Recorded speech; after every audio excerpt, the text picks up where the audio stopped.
ಯಾವುದೇ ಮುಚ್ಚುಮರೆ ಇಲ್ಲ. ಯಾರನ್ನು ಮೆಚ್ಚಿಸುವ ಪ್ರಶ್ನೆ ಇಲ್ಲವೇ ಇಲ್ಲ. ನೇರ ಪ್ರಶ್ನೆ, ನೇರ ಉತ್ತರ. ಇದು ಜನಮನ. ನಾನು ಚಿದಾನಂದ್ ಪಟೇಲ್.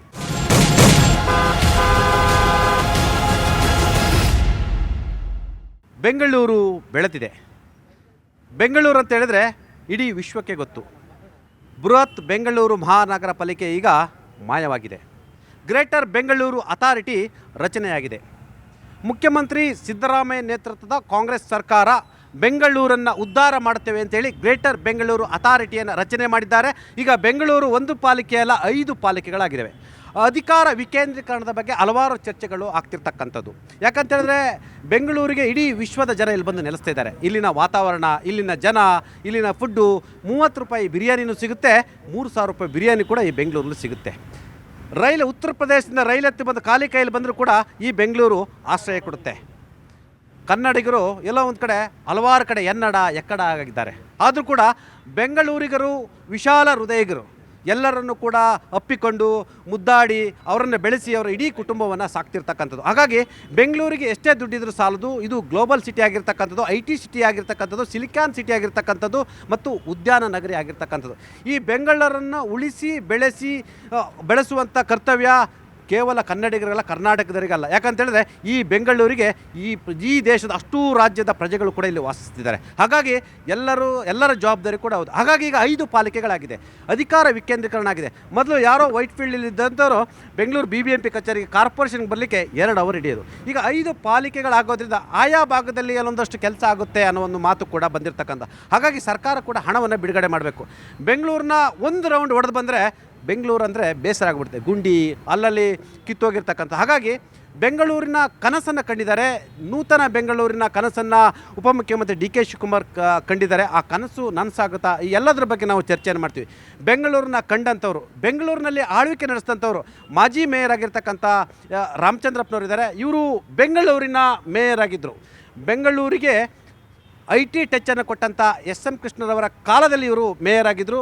ಬನ್ನಿ, ಈ ಗ್ರೇಟರ್ ಬೆಂಗಳೂರು ಅಥಾರಿಟಿಯ ಬಗ್ಗೆ, ಸಾಧಕ ಬಾಧಕ ಬಗ್ಗೆ ನಾನು ಮೊದಲನೇದಾಗಿ ಅವ್ರ ಬಳಿನೇ ನಾನು ಮಾತನಾಡ್ತೀನಿ. ಸರ್ ನಮಸ್ಕಾರ.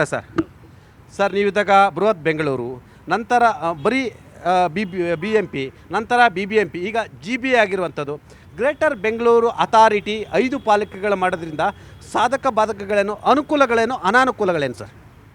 ಈಗ ಬೆಂಗಳೂರು ಬೆಳೆದು ಬಂದಿದ್ದು ನಿಮಗೂ ನಮಗೆಲ್ಲ ಗೊತ್ತು.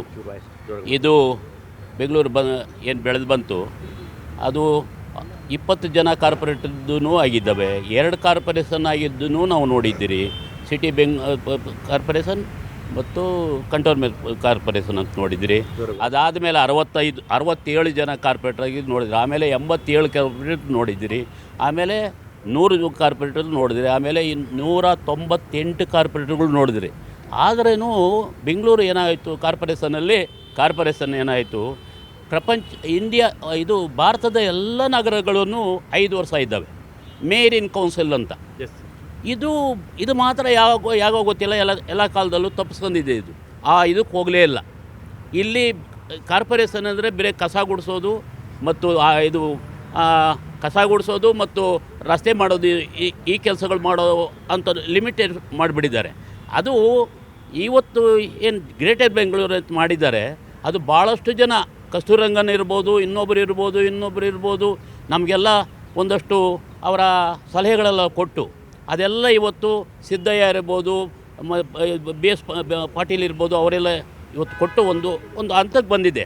ಅದರ ಜೊತೆಗೆ ನನಗೇನಂತ ಅನ್ನಿಸ್ತದೆ ಅಂದರೆ, ಈ ಚುನಾವಣೆ ಆಗಬೇಕು, ಕಾರ್ಪೊರೇಟರ್ಗಳಿರಬೇಕು.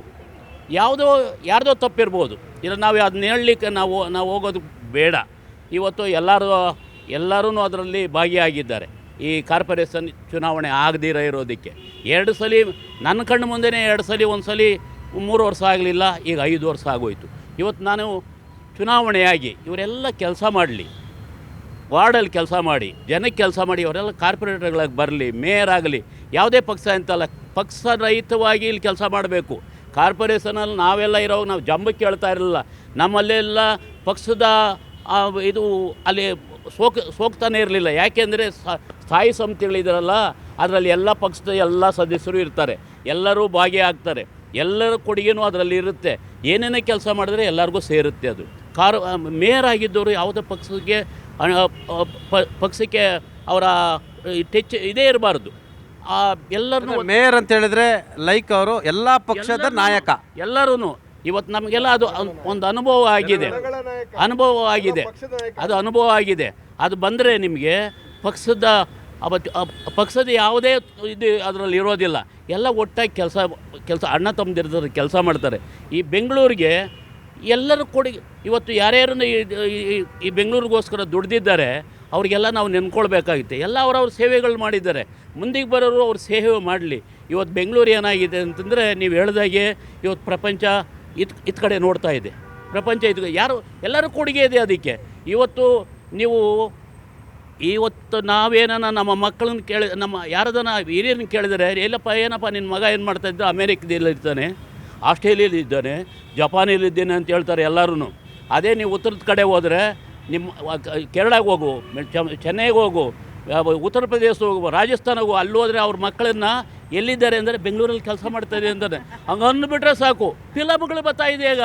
ಫಿಲಮ್ಗಳಲ್ಲಿ ನೋಡ್ಬೇಕಾದ್ರೆ ಫಿಲಮ್ಗಳಲ್ಲಿ ಎಲ್ಲ ಭಾಷೆ ಫಿಲಮ್ ನೋಡಿ ಅದರಲ್ಲಿ ಅವ್ರ ಮಕ್ಕಳು ಆನಂದವಾಗಿ ಹೇಳ್ಕೊಳ್ತಾರೆ. ಫಿಲಮಲ್ಲೇ ಅಮೇರಿಕದಲ್ಲಿದ್ದೆ ನನ್ನ ಮಗ, ನಾವು ಬದಲು ಬೆಂಗಳೂರಲ್ಲಿ ಇದ್ದೇನೆ ಅಂತ ಹೇಳ್ತಾ ಇದ್ದಾರೆ. ಇದೆಲ್ಲ ನೀವು ನೋಡಬೇಕು ಸರ್. ನಾನು ಮಾತಾಡ್ಸಿ ಎಲ್ಲರೂ ಮಾತನಾಡಿಸಿ ಒಂದು ರೌಂಡ್ ಆ ಸಂಬಂಧಪಟ್ಟರು ಮಾತಾಡಿಸಿ ನಿಮ್ಮನ್ನು ಮಾತನಾಡಿಸಿ. ನಮ್ಮ ಜೊತೆ JDS ನಾಯಕರಾಗಿರ್ತಕ್ಕಂಥ ಈ ಬೆಂಗಳೂರಿಗೆ ಉಪಮೇಯರ್ ಆಗಿದ್ದಂಥ ಭದ್ರೇಗೌಡ್ರೆ GBA ಆಗಿರೋದನ್ನ ತಾವು ಸ್ವಾಗತಿಸ್ತೀರಾ? ಇವತ್ತು GBA ಆಗೋಗಿದೆ. ನಮ್ಮ ಜನತಾದಳ ಪಕ್ಷದ ವತಿಯಿಂದ ನಾವು ತೀವ್ರವಾಗಿ ವಿರೋಧ ಮಾಡ್ತೀವಿ. ಯಾಕೆ ಅಂತ ತಾವು ಕೇಳ್ಬೋದು.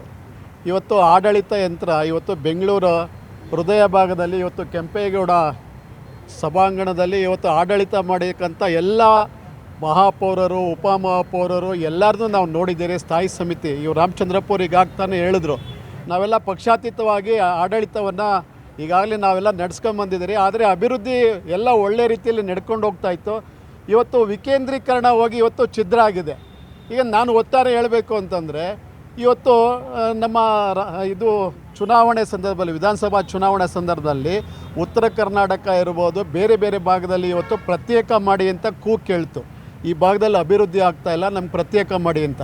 ಇದನ್ನು ನೀವು ಅನುಕರಣೆ ಮಾಡ್ತೀರಾ, ಅನುಷ್ಠಾನ ಮಾಡ್ತೀರಾ ಅಂಥದ್ದು ನನ್ನ ಒತ್ತಾಯ. ಯಾಕೆಂದರೆ ಇಲ್ಲಿ ಯಾವ ಉದ್ದೇಶ, ನಾವು ಅಭಿವೃದ್ಧಿ ಆಗ್ತಾಯಿದೆ.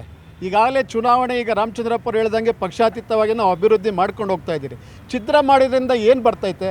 ಆಮೇಲೆ ರಾಮಚಂದ್ರಪ್ಪ ಅವ್ರು ಹೇಳಿದ್ರು ಇವತ್ತು ಯಾರೋ 5 ವರ್ಷಕ್ಕೊಂದು ಮೇಯರು ಅಂತ ಹೇಳಿದ್ರಲ್ಲ, ತಪ್ಪೋದು. ಯಾಕೆಂದರೆ ಸಾಮಾಜಿಕ ನ್ಯಾಯದಲ್ಲಿ ಎಲ್ಲರಿಗೂ ಏನು ಅಂದರೆ ಈ ಚುನಾವಣೆಗೆ ಏನು ಹೇಳಿದ್ನಲ್ಲ, ಅವ್ರದ್ದೇ ಆದಂಥ ಮಹಿಳೆ ಇರ್ಬೋದು, ಹಿಂದುಳಿದ ವರ್ಗ ಇರ್ಬೋದು, ಪರಿಶಿಷ್ಟ ಜಾತಿ ಪರಿಶಿಷ್ಟ ಪಂಗಡ ಇರ್ಬೋದು, ಇವತ್ತು ಅವರಿಗೆಲ್ಲ ಮೇಯರ್ ಆಗ್ಬೋದು, ಸ್ಥಾಯಿ ಸಮಿತಿ ಆಗ್ಬೋದು, ಅವ್ರಿಗೆಲ್ಲ ಅವಕಾಶ ಸಿಗ್ತೈತೆ.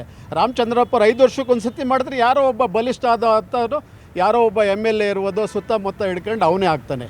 ಅದರಿಂದ ಸಾಮಾಜಿಕ ನ್ಯಾಯ ಇವತ್ತೇನು ದೇವೇಗೌಡರು ಅವತ್ತು ಏನು ಕಲ್ಪನೆ ಮಾಡಿ ಎಲ್ಲರಿಗೂ ಕೊಟ್ಟರು, ಅದು ಎಲ್ಲರಿಗೂ ದೊರಕಿಸ್ಬೇಕು ಅನ್ನೋದು ನಮ್ಮ ಜನತಾದಳ ಪಕ್ಷದ ಚಿಂತನೆ. ಮಾತನಾಡಿಸ್ತೀರಿ. ನಮ್ಮ ಜೊತೆ ಭಾರತೀಯ ಜನತಾ ಪಕ್ಷದ ವಕ್ತಾರಾಗಿರ್ತಕ್ಕಂಥ ಕಾಂತಿ ಶೆಟ್ಟಿ ಅವರಿದ್ದಾರೆ. ಕಾಂತಿ ಶೆಟ್ಟಿ ಅವರೇ, 5 ಪಾಲಿಕೆಗಳಾಗ್ತಿದೆ. ಬೆಂಗಳೂರು ಅಭಿವೃದ್ಧಿಗೆ ಎಲ್ಲರೂ ಕೈ ಜೋಡಿಸ್ಬೇಕಾಗಿರ್ತಕ್ಕಂಥದ್ದು. ಭಾರತೀಯ ಜನತಾ ಪಕ್ಷ ಕೈ ಜೋಡಿಸುತ್ತಾ? ಖಂಡಿತ. ನಮ್ಮ ನಾಯಕರು ಸದನದಲ್ಲೂ ಇದರ ಬಗ್ಗೆ ಹೇಳಿದರು. ಬೆಂಗಳೂರಲ್ಲಿ ನಾವೆಲ್ಲ ಈ ವೀವರ್ಸಿಗೆ ನಾನು ಹೇಳ ಬಯಸ್ತೀನಿ, ಒಂದು ಮಳೆ ಬಂದರೆ ಇಲ್ಲಿಂದ ಒಂದು 10 ಕಿಲೋಮೀಟ್ರ್ ಇರ್ಬೋದಲ್ಲ ನಮ್ಮ ಏನು ಟೆಕ್ ಪಾರ್ಕ್ ಎಲ್ಲ ಇರುವಂಥ ಜಾಗ, 1 ಗಂಟೆ ಮಳೆ ಬಂದರೆ ಪರಿಸ್ಥಿತಿ ಏನಾಗಿದೆ, ಯಾವ ಥರ ಪರಿಸ್ಥಿತಿ ಇದೆ. ಬೆಂಗಳೂರಿನ ಅಭಿವೃದ್ಧಿ ಅಂತ ಹೇಳ್ಕೊಂಡೇ ಬಂದ್ರಿ. ಬ್ರ್ಯಾಂಡ್ ಬೆಂಗಳೂರು ಅಂತ ಹೇಳಿ ಬಾಂಬ್ ಬೆಂಗಳೂರು ಮಾಡಿದ್ರಿ. ಇವಾಗ ನೀವು 5 ಪಾಲಿಕೆ ಮಾಡ್ತಾ ಇದ್ದೀರಾ.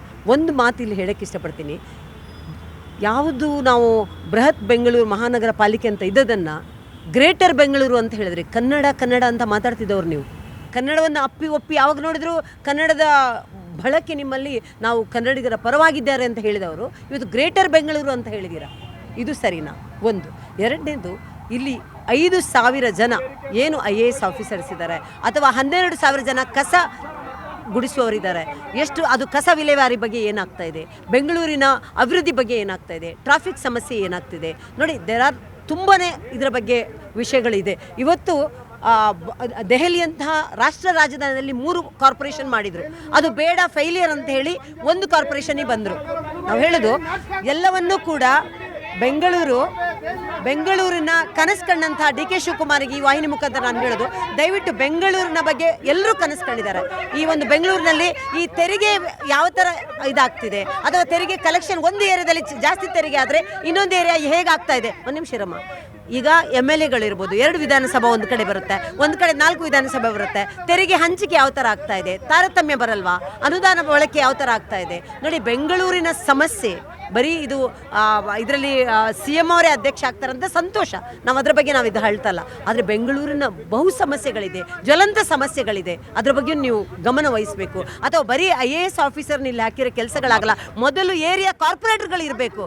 ಅದರ ಜೊತೆಗೆ ಒಂದು ವಿಶೇಷವಾದ ವಿಚಾರ ನೋಡಿ, 1949 53 ಜನ ಮೇಯರ್ಗಳ ಫೋಟೋ ಇತ್ತು. ಎಲ್ಲ ಮೇಯರ್ಗಳ ಫೋಟೋಗಳನ್ನು ಎಲ್ಲಿ ಹಾಕಿದ್ದೀರಾ? ಕಸದ ತೊಟ್ಟಿಯಲ್ಲಿ ಹಾಕಿದ್ದೀರಾ. ಅದರ ಜೊತೆ ನಮ್ಮ ನರೇಂದ್ರ ಮೋದಿಯವರ ಫೋಟೋನು ಇಟ್ಟಿದ್ದೀರಾ. ದಯವಿಟ್ಟು ಈ ಮಾತನ್ನು ಈ ವಾಹಿನಿ ಮುಖಾಂತರ ಹೇಳ್ತೀನಿ, ಎಲ್ಲ ಮೇಯರ್ಗಳ ಫೋಟೋನ ತೆಗೆದ್ಬಿಟ್ಟು ಅದಕ್ಕೊಂದು ಸಂಗ್ರಹಾಲಯ ಥರ ಎಲ್ಲ ರೀಡಿ. ಇಷ್ಟು ವರ್ಷದಿಂದ ಕಟ್ಟಿ ಬೆಳೆಸಿದಂಥ ಬೆಂಗಳೂರು, ಅದನ್ನು ಕೆಂಪೇಗೌಡರು ಕಟ್ಟಿದಂಥ ಬೆಂಗಳೂರನ್ನು ಛಿದ್ರ ಮಾಡಬೇಡಿ.